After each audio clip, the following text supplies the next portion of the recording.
Okay, good afternoon, everyone, and welcome to today's session of the Expert Reviews in Molecular Medicine author webinar series. Expert Reviews in Molecular Medicine is an online journal featuring authoritative and timely reviews on all aspects of molecular medicine. Review articles cover current and emerging understanding of the molecular mechanisms underpinning human health and disease, and molecular aspects of the approaches used to diagnose and treat them. Nicola Curtin is the new editor-in-chief of the journal and has been working to refresh the scope and appoint new editorial team members. One of these new editors is Matt Martin, who proposed the idea of setting up this author webinar series. In a moment, I'll hand over to Matt, who will be introducing today's session with Jason Parsons, our guest speaker. Before we get started, I'd like to go over a few items so you know how to participate in today's event. You have all joined in listen-only mode, which means you'll be able to hear us, but not able to speak to us. However, you'll have the opportunity to submit chat questions by typing your questions into the Q&A of the control panel. You may send in your questions at any time during the webinar. We will collect these and address them during the Q&A session at the end of today's webinar. If we are unable to get through all of the questions during the session, they will be included in the Q&A document that we will send after the webinar. Should you experience any technical difficulties, please add these to the question box and a member of the organising team will endeavour to help you. And in the unlikely event that we experience any issues, we will message the audience and restart the webinar. So to summarise, you can submit your questions at any time, and you'll also receive a survey at the end, so you can let us know how useful you found it, and this gives another opportunity to ask any questions that you have. So to kick things off, I'd like to invite Matt Martin, editor of Expert Reviews in Molecular Medicine. Thank you very much, Ali. So today, yes, we're lucky enough to have Dr. Jason Parsons from the University of Liverpool talking to us. Jason received his BSc and completed his PhD in biochemistry at the University of Birmingham before moving to the CRUK Parsons Institute in Manchester as a postdoc. He then moved to the MRC Radiation and Genome Stability Unit in Harwell before becoming a senior investigator at the Gray Institute at the University of Oxford. And then in 2012, he joined the University of Liverpool, where he's a research group leader and a pioneering research force in the world of DNA damage repair, where I guess, I believe you would have come across our editor-in-chief, Nicola Curtin. So, Jason, lovely for you to join us, and we're looking forward to hearing your talk. So over to you. Thank you. Okay, excellent. Thanks very much, Matt. Very nice introduction. I will just start sharing my slides.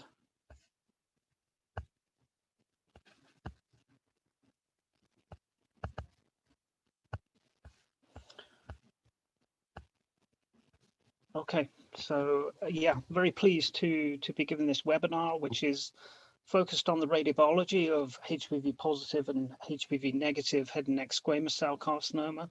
So this is on the back of a review which myself and my PhD student Xiumin Zhu published in the journal from last year. So I'm going to go over some key points of this paper and a few elements for discussion as well. So just to give a brief introduction to head and neck squamous cell carcinoma. So it's the 6th most common cancer worldwide, about 800,000 cases per year. As I'm sure most of you understand, the major contributing factors are smoking and drinking, but there's also been a particular rapid rise in, I'll just put my pointer on. There's been a rapid rise in the incidence of human papillomavirus, or HPV-16 and 18 associated cancers of the oropharynx. So it equates to about 60% of oropharyngeal tumors and about 40% of head and neck tumors combined.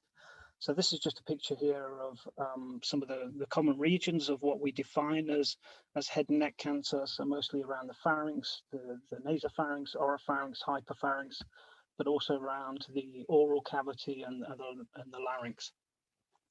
So E6, E7 oncogenes, which are the major drivers of HPV infection, are known to cause degradation of P53 and the retinoblastoma tumor suppressor proteins, and I'll show you a slide on that next.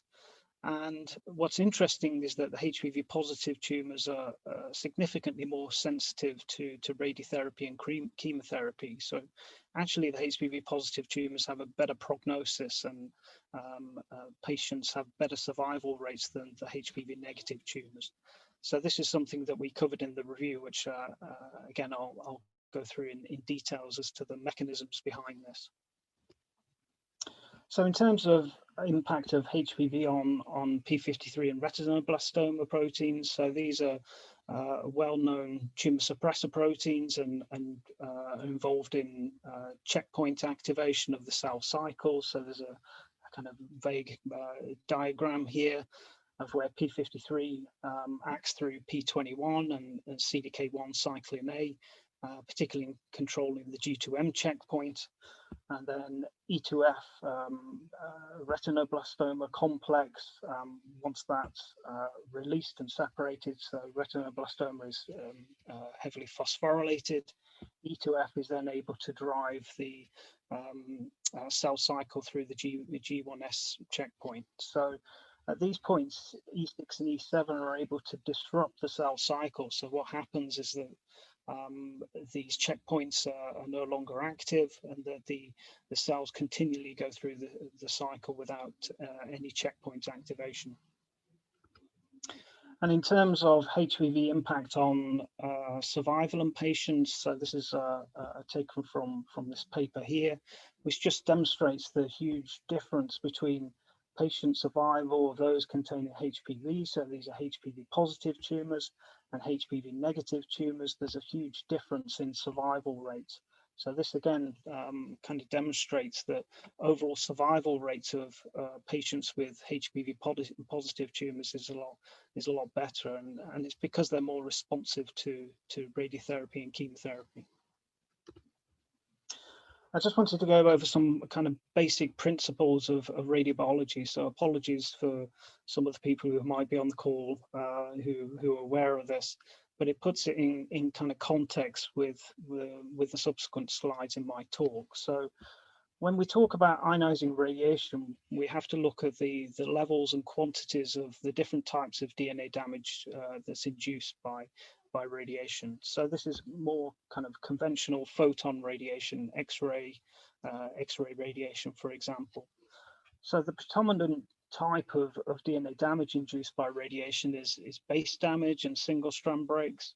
So some general quantities are shown here. So about 1,000 DNA base damage events per gray. That's the unit of radiation. And then about an equivalent number of single strand breaks. So predominantly it's base damage single strand breaks. Lesser so induced DNA double strand breaks. Whoops. So there's about 50 DNA double strand breaks that are induced per gray. But because DNA double strand breaks are more difficult to repair, these are actually the ones that drive lethality post-irradiation. Another thing that should be important to understand is not just the quantities of these single and double strand breaks, but how the cell responds to them. And so this is kind of some pictorials of typical single strand breaks, double strand breaks. Complex DNA damage I'll mention towards the end of my talk. This is predominantly in response to high LET radiation. So these are densely ionizing radiation, including protons or heavier ions. So I'll mention a few slides on that a bit later on. But in terms of the repair kinetics, so usually single strand breaks are repaired quite quickly, usually in the magnitude of minutes, less than an hour usually, whereas DNA double strand breaks usually have a lifetime of several hours post-irradiation. So as I mentioned slightly earlier, these are deemed the most lethal lesions that are induced in response to ionizing radiation, along with complex DNA damage. And in terms of the cellular DNA damage response, there are various signaling mechanisms that respond to the different types of damage. So in terms of DNA double-strand breaks, predominantly we get activation of the protein kinase ATM. So this is ataxia telangiectase mutated. So this is primarily activated. This then signals a phosphorylation cascade involving CHEK2 and P53. And then this drives G1S arrest of the cell cycle, which then allows time for the cells to repair the DNA damage. There's also some crossover a little bit with ATR as well, but predominantly the protein kinase ATR, which is ataxia telangiectase of Rad3 related. This predominantly responds to single strand breaks, mostly through stalled replication forks. And this acts through a CHEK1 dependent cascade, with also some involvement of the WEE1 protein kinase as well. And this causes predominantly G2M arrest, which again allows time for the cell to repair the DNA damage. So the key drivers of the whole cellular DNA damage response are these ATR, ATM protein kinases, which I'll cover a bit later in the talk. And just briefly mentioning about the individual repair mechanisms. So just briefly to go through basic excision repair. So basic excision repair is the predominant pathway for repair of DNA base damage, single strand breaks. So the first steps are recognition of the DNA base damage by DNA glycosylase, which removes the base damage. We then generate an apurinic site. So it's lost the base. This is recognized by the AP endonuclease 1 protein, or APE1. At this point, a single strand break is generated, which is also recognized by poly-ADP ribose polymerase 1, or PARP1. And then the majority of the repair proceeds through a DNA polymerase beta dependent pathway. So DNA polymerase beta inserts the correct nucleotide, and then we get ligation by XCC1 ligase 3. So this is deemed short patch basic excision repair, which is the predominant repair for base damage and single strand breaks. There is also a sub pathway of basic excision repair, but it's less frequent. It's usually when the DNA ends are modified, but it involves the alternative polymerases, so the replicated polymerases, pol delta and pol epsilon. These actually insert several nucleotides into the gap. This creates this flap structure, which is then a substrate for FEN1, flap endonuclease 1, which works in concert with PCNA, the loading factor. And this cleaves off the flap and then generates a single strand break, which is ligated by another ligase, DNA ligase 1. So this is long patch basic excision repair, but it's a very minor subpathway of basic excision repair. And just to pinpoint here about PARP1, I'm sure everyone's familiar with PARP inhibitors, which are routinely being used in cancer therapy. So utilizing PARP inhibitors will block the repair of base damage and single strand breaks. So this is the point that the inhibition will occur. And then briefly just going through the DNA double strand break repair pathway. So there are several mechanisms for double strand break repair. Predominantly in G0, G1 of the S phase, so resting phase of the cell cycle. This will go through a Q70, Q80 dependent repair pathway called non-homologous end joining. This is the canonical pathway. I'll go through the alternate pathway in a second. But Q70, Q80 bind to the DNA ends. We then get recruitment of the protein kinase DNA-Pkcs, and also recruitment of the XCC4 ligase 4, which then basically glue the DNA double strand break ends together. So because it's essentially just gluing the ends together, it's quite an error-prone repair pathway, but it's a fairly quick and simple mechanism for ligating the DNA ends together. In terms of other pathways of repair, so alternative non-homologous end joining is largely driven by the mRNA complex in concert with CTIP. So there's end resection, of the double strand break ends. So it generates these single-stranded DNA regions. And then if there's microhomology between these single-stranded DNA regions, part 1 can then bind the strands together. And then we can get a little bit of processing in the DNA ends, but eventually the double strand break is ligated either by ligase 1 or XCC1 ligase 3 complex, which are involved in base 16 repair. Alternatively, the error-free pathway of repair is called homologous recombination. So again, it proceeds via this mRNA DNA end resection, but then there's loading of replication protein A onto the single strand DNA regions. There's then invasion into the sister chromatid. So this only happens when the cells are actively dividing. So there's a sister chromatid for repair of the double strand break. There's involvement of Rad51, BRCA1, BRCA2, which involved in invasion into the sister chromatid. And then there's DNA synthesis, which then creates this Holiday junction, and there's Holiday junction resolvases, which then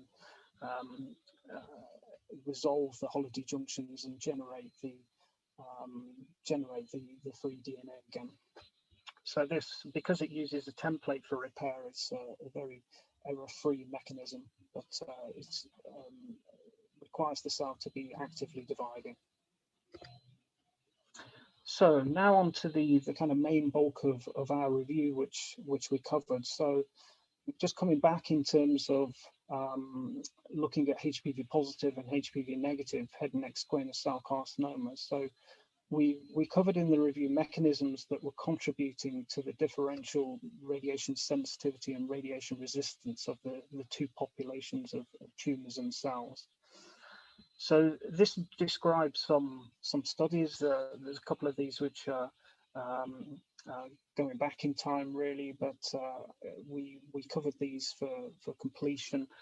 But there were some suggestions that the AKT signaling pathway was involved in this differential radiosensitivity, and this was found through either inhibition of the AKT kinase using gefitinib or nalfinavir, and then comparing the two populations of cells, the HPV-positive, HPV-negative cells. And there was some suggestion that this differential activation of AKT was involved in differential radiosensitivity. There was also one paper on SMG1. So SMG1 is a protein kinase. It's a PI3 kinase, which is involved in mRNA surveillance. And there were some suggestions that lower expression of SMG1 was able to radiosensitize the HPV positive cells, and that using SMG1 shRNA was able to again sensitize the cells. And then there's a couple of papers looking at integrins. So integrins are transmembrane proteins which are involved in cell-to-cell adhesion and cell matrix adhesion as well.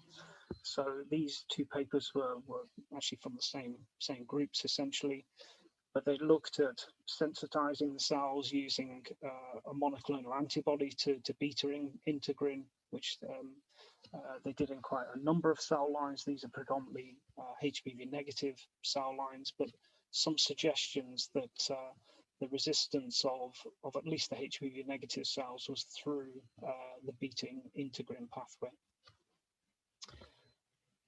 Well, by far and away, the most, at least recent and positive and stronger evidence linking the differential sensitivity is in terms of a modulation of DNA repair capacity. So this is looking at DNA double-strand break repair capacity, and there's a number of papers, including ours, which I'll talk about some of our data, suggesting that the HPV-positive cells have deficiencies in DNA double-strand break repair. So a couple of papers here showed that directly that double-strand breaks were persistent several hours post-irradiation. This one up to 24 hours, this one up to 4 to 8 hours post-irradiation. And some suggestions that this deficiency in HPV-positive cells was due to reduced levels of proteins such as DNA-Pk, but also BRCA2. So potentially an impact on both non-homologous end joining and homologous recombination. Our paper, I'll describe some of the data going forward. But another paper here suggested that there was reduced Rad51 foci in HPV-positive cells, again, pinpointing some evidence that homologous recombination was deficient in the cells. And this is our data where we describe this novel finding about single-strand break repair also being defective. So just to show you some of this published data, which we had a number of years ago now.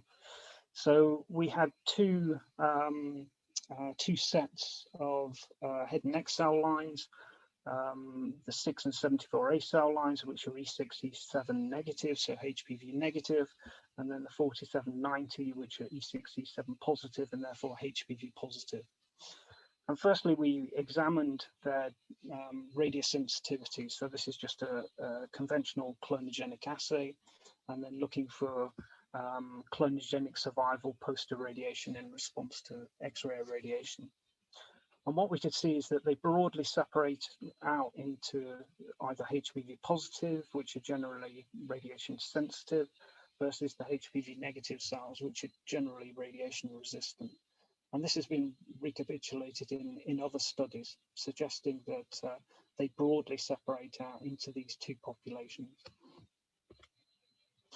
So we looked at the repair of DNA double-strand breaks directly using the neutral comet assay. So this just involves breaking open the cells and releasing the DNA, and then electrophoresing the DNA to look at the degree of migration of the DNA during electrophoresis. And what we could clearly see is that the one cell line had a really slow repair kinetics. So the SCC90, which is in yellow here, really had difficulty repairing the double-strand breaks. And this correlated with the fact that this was the most radiosensitive of the cell line. And then the UMSCC47, which is the other HPV positive cell line, tended to show some delays in repair rather than being broadly double-strand break repair defective across the whole time. But there were some significant differences in repair of the double-strand breaks at 2 hours and 4 hours. And as you can see in the HPV negative cells, so this is the 6s and 74As, predominantly they repaired the double-strand breaks within about 4 hours. So it shows how repair efficient the HPV negative cells are. Along with alkaline comet assays, we used foci, which are commonly used to look at double-strand break levels. So we use gamma H2X as a marker of double-strand breaks, and also 53BP1, which is a marker of non-homologous end joining. And so the HPV negative cells are actually on the outside of these, with a single HPV positive cell line in the middle. So we had difficulty looking at foci in the 90 cell line because they tend to grow as 3D structures, so it's really difficult to resolve foci. So we just concentrated on the 47 cell line. But what we could see is that they accumulate gamma H2X, so they signal the double-strand break, but then they don't resolve the double-strand break. So gamma H2X levels almost stay the same 1 to 8 hours post-irradiation. Whereas the HPV negative cells, the 6s, 74As, they signal the double-strand break with gamma H2X, and then gradually the foci disappears. So that shows again that they're repair proficient, double-strand break repair proficient. And looking at 53BP1, which is a marker of non-homologous end joining. So again, looking at HPV positive cells, they were able to generate 53BP1 foci, but not resolve the foci. And this is compared to the HPV negative, which, similar to gamma H2X, they signal the foci and generate the foci through non-homologous end joining, and gradually the foci disappear. So this is all backing up the evidence of the comet assay that these are double-strand break repair deficient, at least the HPV positive cell. And just looking at the levels of some of these common double-strand break repair proteins, so we we clearly showed in the 90 cell line that it had significantly reduced levels of these common proteins involved in double-strand break repair. So Q80, DNA-Pk, 53BP1, and also Rad51 and BRCA2, which are predominantly involved in homologous recombination. The 47 cell line didn't really show any changes in the levels of these protein compared to the HPV negative cells. So the one message that comes across here is there is some cell line and cell to cell variation in the degree of sensitivity, but also the correlation with any defect in double strand break repair. And that's a common theme that comes throughout this study. Actually, is that there are cell to cell variations. And the one novel thing that we demonstrated in the same publication was actually the HPV positive cells have accelerated rates of single strand break repair. So this is an alkaline comet assay, so largely looking at single strand breaks and alkaline labile sites, and they have actually accelerated repair of these single strand breaks. And we demonstrated using Western blotting that the major players in the single strand break repair and basic signal repair pathway appear to be upregulated in HPV positive cells. So, for example, PARP1, XCC1, and DNA polymerase beta. So there seems to be some kind of compensatory effect where they're deficient in double strand break repair but upregulate single strand break repair proteins. So now, moving on to the next part of the review. So because the evidence suggested that there was largely a DNA repair defect in the HPV positive cells, the next part of our review covered, well, what strategies can we use to sensitize the head and neck cancer cells? And there's a few broad applications that could be used, which correlate with either cell cycle impact or DNA repair targeting to try and sensitize the cells. So first of all, I'll just focus on this table, which details some strategies for looking at cell cycle checkpoints and disrupting cell cycle checkpoints. Largely, this has been done with check1, so focusing on targeting check1 either using siRNA or inhibitors. And there's numerous studies which are listed here. So some of these, well, large amounts of these have been done again in cell lines, but some studies have been looked at a growth of xenografts and demonstrated that using a check1 inhibitor can slow down growth of xenografts as well. And you can see a large majority of these, at least, are in HPV negative cells. So they still have this active cell cycle checkpoint. So it makes sense to kind of target the cell cycle checkpoints in the cells that still have this active cell cycle checkpoint. So largely in HPV negative cells, but there are a couple here that have also looked at the HPV positive cell lines. So another couple of points to pinpoint here. So there's been strategies to look at check1 inhibitor with paclitaxel. Again, there's some suggestions that further enhances the radiosensitization effect with paclitaxel and inhibitor plus radiation. Some suggestion that combinations of check1 with PARP1 is also effective, particularly in the HPV positive cell line here. And some suggestion that inhibiting both check1 and WEE1 is able to slightly enhance radiosensitization as well. So that's the cell cycle checkpoint targeting.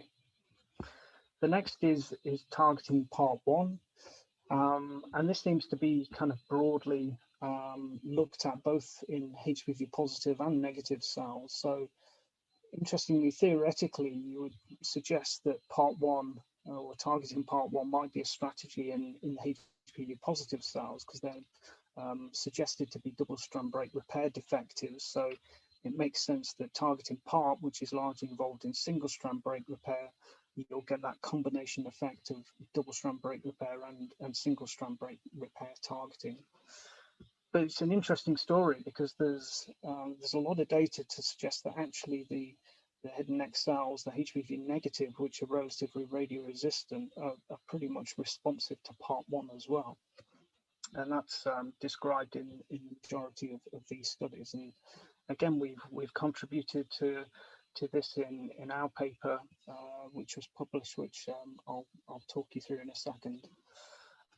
But there's a combination of studies here that use cell lines, some with xenografts as well. So looking at xenograft models of head and neck, combinations of olaparib with CHEK1, which I mentioned in the previous slide, and some suggestion that PARP inhibition is correlated with HR deficiency. So homologous recombination deficiency seems to be suggestive of why the cells are more responsive to PARP inhibitors than others.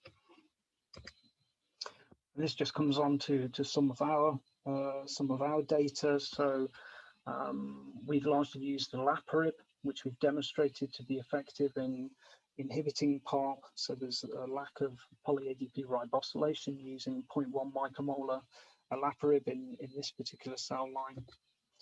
But we demonstrated that these are the HPV negative cell lines, which are relatively radioresistant, but we could significantly radiosensitize these with olaparib. We've got some dose enhancement ratios. You can see the dose enhancement ratios are significantly higher in the HPV negative cells than they are in this one HPV positive cell. In fact, one of the cell lines, the 90 cell line, which was predominantly radiosensitive anyway, there's no dramatic impact of PARP inhibition. So there was only an impact of PARP inhibitor on just the one HPV positive cell line. But there's quite a dramatic impact on these relatively radioresistant HPV negative forms. And then moving on to targeting double strand break repair. So in the review, we covered the different strategies in terms of targeting DNA-PK, ATM, and ATR. So again, I'm not going to go through these in full detail, but they're all listed in the paper. So I'll refer you to the review itself. But there's some nice studies here looking at DNA-PK, either through siRNA or inhibitor. This particular study had used a combination of DNA-PK and ATR inhibition, so blocking both pathways of double-strand break repair. And this particular study, which again had used xenografts, so there's some evidence that it's moved forward to more in vivo models. And then looking at targets, ATM, ATR, the other protein kinases involved in double-strand break repair. So interestingly, not many studies on ATM. There's this single study along with ours, which is listed on the bottom. This is all in HPV negative cells, but they've demonstrated that there was radiosensitization by targeting ATM using this specific inhibitor. And also, again, the fact that combination strategies of ATM plus PARP might be a good way forward. But by far and away, most studies have looked at impact of ATR, either through siRNA or specific ATR inhibitor, and demonstrated that there's some radiosensitization, predominantly in the HPV negative cells. But just to walk you through some of our data. So again, these cell lines will look familiar throughout the talk. So this is the HPV negative cells. So I'm just concentrating on our HPV negative cell line data here as a relatively radioresistant model. But actually, we've looked at the impact of X-rays, but also protons. And I'll mention a little bit more about protons in my last few slides. But we can clearly see that targeting any of these three kinases, so ATM, ATR, DNA-PK, has a dramatic impact on increasing radiosensitivity of conventional X-ray radiation. And also in this separate cell line, the 74A cell line, again, you can see this dramatic impact, more so with DNA-PK targeting.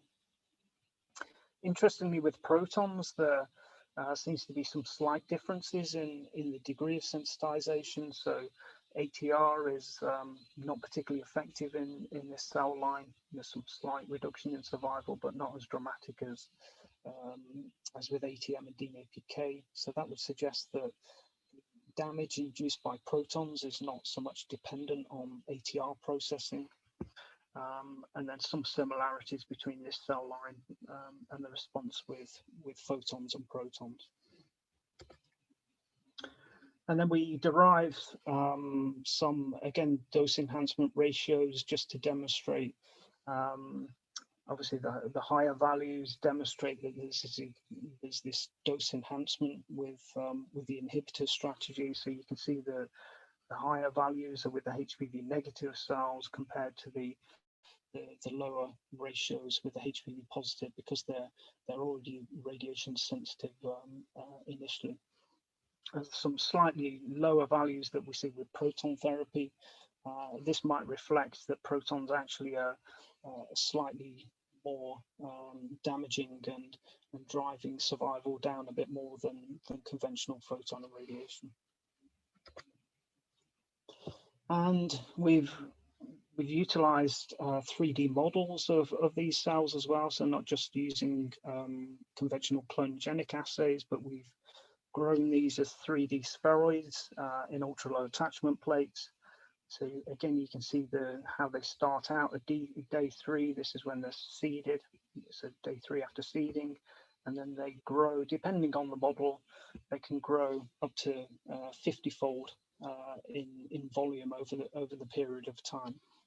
But then we can look at the impact of the inhibitors alone on the growth of these 3D spheroid models compared to the combination strategies of the inhibitors plus, in this case, X-ray irradiation.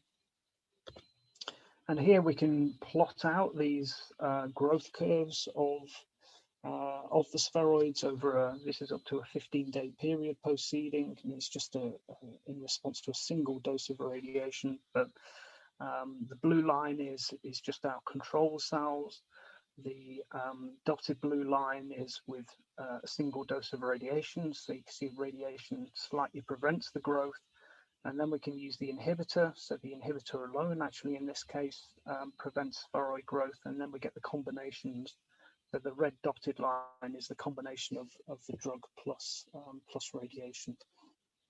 But in general, we saw that most of the strategies of targeting either ATM, ATR, or DNA-PK, that was the common strategies that seem to reduce the growth of these 3D spheroids. So either ATM, ATR, DNA-PK in combination with radiation was working very efficiently in preventing spheroid growth.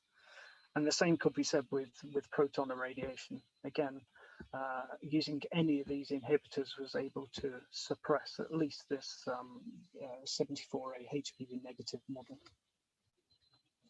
But we do have some models that are actually more radiation resistant. So these Badu cell lines, these are the ones that actually grow up to about 50-fold in growth compared to the previous model I showed you, which is about 7 or 8-fold. But you can see that this is significantly resistant to the drugs alone. So the red line here pretty much overlaps with the DMSO control. So there's no impact of the drugs only. There's limited effect of the radiation only, some slight prevention in or slight suppression in the growth rate. But then when we start to use the combinations of the drugs plus radiation, we can start to see some impact. But by far and away, the most dramatic impact was targeting DNA-PK with plus radiation compared to either ATM or ATR. And this again, with proton irradiation, we saw a similar trend.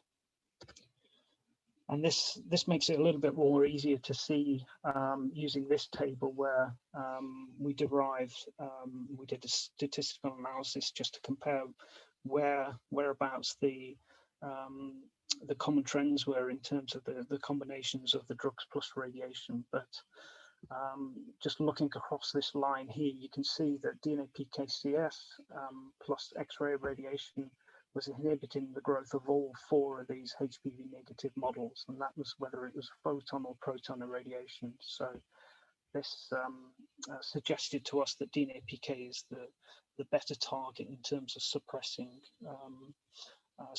growth of the spheroid models.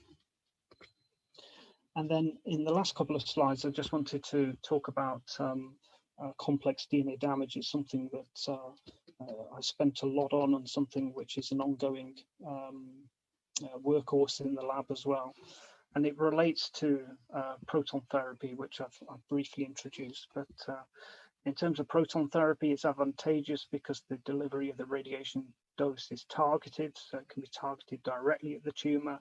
There's less radiation dose to the associated normal tissues. But the complication with protons is this LET-dependent increase, which happens at and around the Bragg peak. And this LET, or linear energy transfer, actually relates to the density of the ionization tracks, or the radiation tracks. And what this causes an increase of clustering, which I mentioned very at the start of the talk about complex DNA damage. And there's some suggestions in the literature, at least, that this complex damage can be of different types. It can be double-strand break associated, single-strand break associated. So actually, it might require multiple pathways for repair, and this is something we've concentrated quite a lot on. But just to give you a kind of brief flavour of what we've been working on, there's a couple of papers which we published here, and there's some unpublished data included in this slide as well. But we've clearly demonstrated that these high LET protons have they stimulate or reduce survival of the cells in clonogenic assays. We've demonstrated that complex DNA damage is induced by these high LET protons. So this is just a modified COMET assay. But we've also demonstrated that there seems to be a specific DNA damage response which repairs complex DNA damage. So there seems to be some PARP dependence with use of the olaparib to show that it can further sensitize cells with high LET protons. Interestingly, there's some OGG1 dependence as well, and also some PARG dependence, again, supporting the fact that poly-EDP ribosylation is important in the response to protons and complex DNA damage. So that just gives you a brief flavor of the work that we're going forward in terms of looking at impact of high LET damage and in terms of complexity and the DNA damage response. And on that note, I'll leave it there. So I'll invite any questions. Sorry, I should summarize. So, okay, briefly summarize. So HPV positive cells are more radiosensitive than HPV negative, which from the literature is shown to be due to defects in double-strand break repair. I've gone through various targeting strategies in terms of PARP, ATM, ATR, DNA-PK that can enhance head and neck cancer cells, but also looking at cell cycle checkpoint inhibitors. There is a broad variability in the cell line response, and that we think is due to the intrinsic radiosensitivity and DNA damage repair efficiency. But we summarized in our review that there's still ongoing work that needs to be done, not just in the cell lines, but also more so using 3D models, spheroid models, but also patient-derived organoids, and a lot more work in xenografts as well. So on that point, I'll leave it there.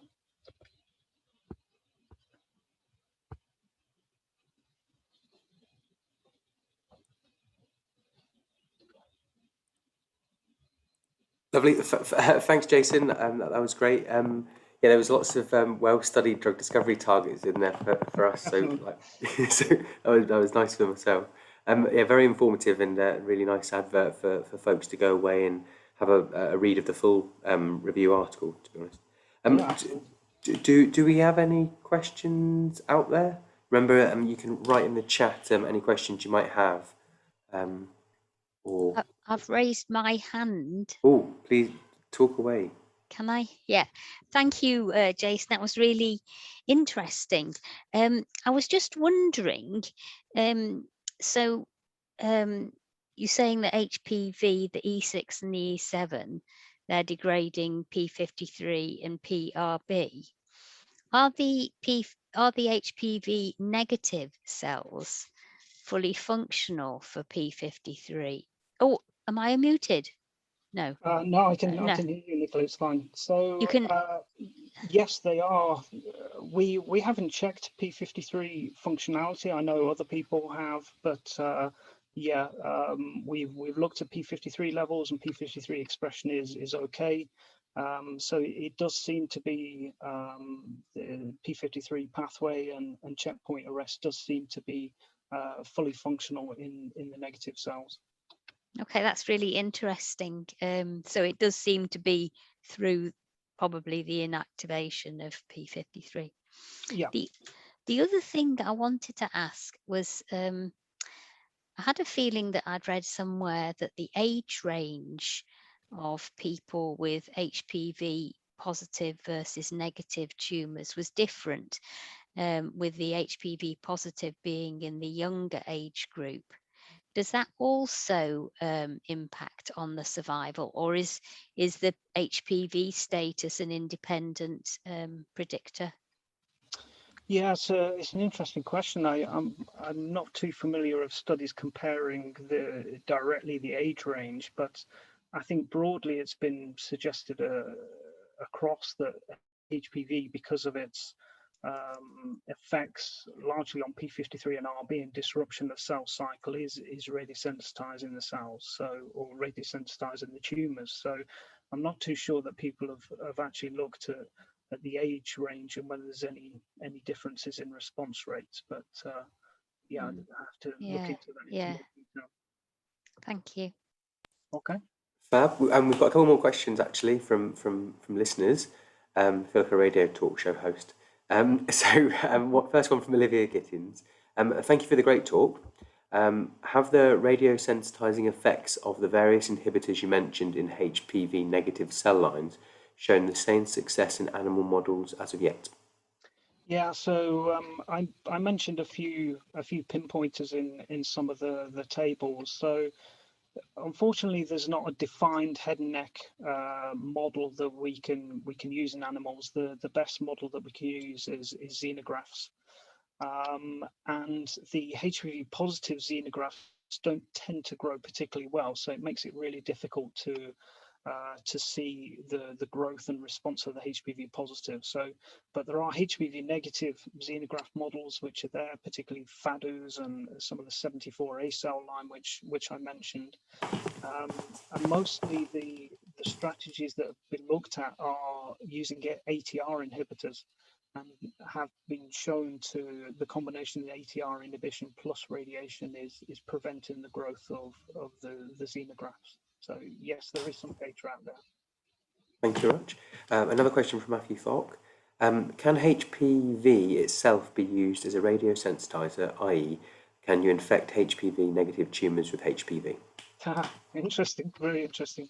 So yes, I think there is some studies that have done in cell lines where you can infect HPV negative with the virus, and shows that it does radiosensitize them. So yes, again, it's through the same kind of mechanisms which are demonstrated with disruption of the cell cycle checkpoints. But yeah, there's a couple of studies that have been done to do that, and you can target E6, E7 as well using siRNA and prove the kind of flip side. Whereas in the HPV HPV positive expressing cells, you can target E6, E7, and then look at the impact on radiosensitivity as well. But yeah, it's an interesting question. Good question, Matt. So a question here from Gabrielle Grundy. The DNA PKI was quite dramatic. Did this correlate with an increase in NHEJ in these cells, HPV negative mostly, question mark? Yeah, so we need to investigate this a lot more, but yeah, the impact seems quite dramatic in terms of DNA PK inhibitor. So that's what we pushed in our paper, that targeting either DNA PK or ATM to some extent, we saw some similar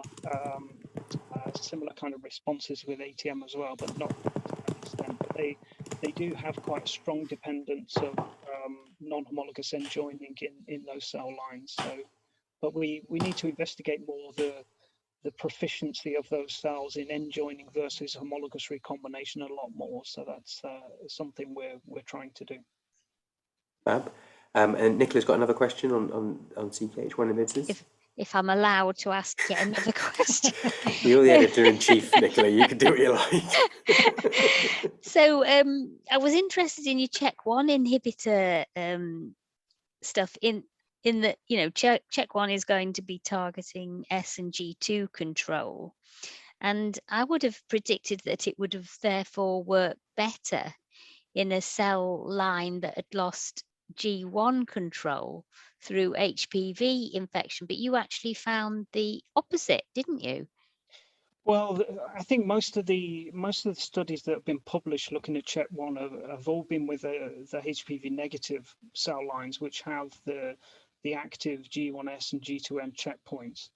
I'd have to go through specifically the HPV positive cells with CHEK1 inhibitor, but I think mostly they're looking at the ones that have that active checkpoint arrest cycle in the cells. You'd have expected the data to be very similar to the ATR inhibitor, wouldn't you? Yeah, I agree. And there's combinations of CHEK1 with ATR, which suggested that you seem to get a slightly exacerbated effect with combinations of both CHEK1 and ATR. But yeah, I agree. It's something that needs to be looked at more. Very interesting. And can I squeeze another one in really quickly? It was about the proton stuff. So the OGG1 was very interesting. Does that suggest that protons are causing more oxidative damage than photons? Yeah, it's, well, at least the OGG1 dependence that we see is with a high LET effect down the distal end. So because of the increased ionization, it's generating this clustering, which seems to be dependent on OGG1 for processing. So that's where the dependence is. We can't see any sensitization of the cells with just the OGG1 inhibitor only with either protons or photons. It's that LET dependent effect. Right. So it seems to be kind of inducing oxidative damage with additional either single or double strand breaks. We think because there's some PARP dependence that there's clustering of single strand breaks with atoxaguanine residues, for example. We don't see any defects in double strand break repair with those high LET tracks, so they don't seem to be complex double strand breaks. They're largely complex single strand breaks, but again, that's a lot more work. We're looking into pathway dependence with the different pathways there. Very interesting. Thank you. And thank you for your patience with all my questions. It's fine, Nicola. That's perfectly fine. No, I think that's really good. Thanks, Jason. I think the questions have been a good way of showing how wonderful the review is, and I hope everyone can have a look and click on it. So I'd like to obviously thank yourself, Jason, for partaking in the webinar, and Fran and Ali and Nicola for helping resource it. I guess Ali, would you like to finish off here? Yep, sure. Super stuff. I'm just popping my email in the chat box there. So yeah, I really hope you've enjoyed the session and found it useful to hear from Jason and learn more about the journal. I'd really like to thank Jason for his time and taking part. There are more webinars in this series to register your interest for, so please do check out the information on the Expert Reviews in Molecular Medicine core page. Just to say that we are also keen to appoint some more women to the team as editors. So please do reach out to me if you or any of your contacts are interested. I put my email in the chat there, and we look forward to hearing from you. And thank you very much for attending. We'll end there. Thank you.